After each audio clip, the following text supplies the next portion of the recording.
മതിലകത്ത് നിന്ന് കിട്ടിയ നാടകാനുഭവങ്ങളും മറ്റുമാണ് എന്നിൽ കലാതാൽപര്യം ജനിപ്പിച്ചതെന്ന് നടൻ സൗബിൻ ഷാഹിർ. ജന്മനാടായ മതിലകത്ത് സുഭാഷ് ക്ലബിന്റെ നേതൃത്വത്തിൽ നൽകിയ സ്നേഹാദര ചടങ്ങിൽ സംസാരിക്കുകയായിരുന്നു സൗബിൻ.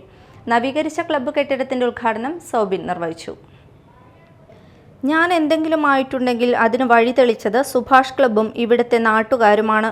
അവാർഡുകൾ പലതും ലഭിച്ചിട്ടുണ്ടെങ്കിലും ഇവിടെ ലഭിച്ച പോലെ മനസ്സ് നിറഞ്ഞൊരനുഭവം വേറെ ഉണ്ടായിട്ടില്ലെന്ന സൗബിൻ്റെ വാക്കുകൾ കരഘോഷത്തോടെയാണ് സദസ്സ് സ്വീകരിച്ചത്.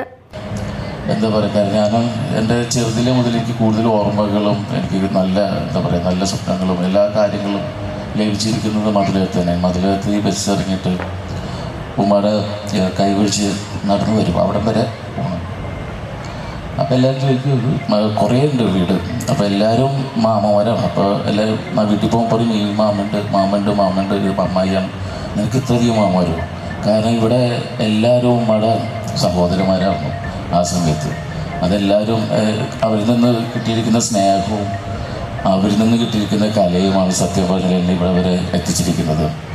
സുഭാഷ് ക്ലബിന്റെ സുവർണ ജൂബിലിയോടനുബന്ധിച്ച് നവീകരിച്ച ക്ലബ്ബ് കെട്ടിടത്തിന്റെ ഉദ്ഘാടനം സൗബിൻ നിർവഹിച്ചു. ചടങ്ങിൽ VI നസീർ സൗബിന് ആദരവ് നൽകി. സംസ്ഥാന നാടക അവാർഡ് ജേതാവ് രാജേഷ് ഇരുളത്തെയും മതിലകത്തിന്റെ എഴുത്തുകാരൻ സുനിൽ P മതിലകത്തെയും സൗബിൻ ആദരിച്ചു. വുഷുവിൽ ഉയർന്ന നേട്ടങ്ങൾ കൈവരിച്ച ബാസിദ് അമീൻ, യൂസഫ് ഫിനാൻ, പഞ്ചഗുസ്തിയിൽ മികവ് പുലർത്തിയ അഹാന നസ്രീൻ എന്നിവർക്കുള്ള ഉപഹാരങ്ങളും സൗബിൻ സമ്മാനിച്ചു. Panchayat president Seenath Basheer, club president KK Rainees, secretary MH Muhammad Abdul Khader, ക്ലബിന്റെ സ്ഥാപകരായ VI ബഷീർ, മുഹാജിർ തുടങ്ങിയവർ സംസാരിച്ചു. തുടർന്ന് മുച്ചീട്ട് കളിക്കാരൻ്റെ മകൾ എന്ന നാടകം അരങ്ങേറി. Media time, Kodungallur.